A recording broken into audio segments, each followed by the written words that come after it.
Hello বন্ধুরা, এই দেখো আমার সোনা রান্নাঘরে চলে এসেছে। এই দেখো রান্নাঘরে চলে এসে এখন জিজ্ঞেস করছে মা কি রান্না করবে।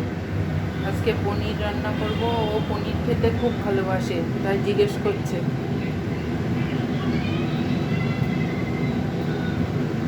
কি হলো, কি প্রশ্ন আছে জিজ্ঞেস করো, কি প্রশ্ন আছে জিজ্ঞেস করো।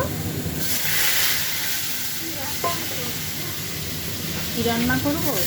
হ্যাঁ, পনির করব, তারপরে যে পটল ভাজা করছি। সোনা পনির খেতে খুব ভালোবাসে, তাই পনির এনেছি, আজকে পনির রান্না করব। সোনা এখন রান্নাঘরে ঢুকে এসে এই যে দেখছে যে মা কি রান্না। হ্যাঁ, এই দেখো বন্ধুরা, এই দেখো আমার সোনা আর আমি, এই দেখো আমার সোনা আর আমি, সোনা এখন পনির খাবে।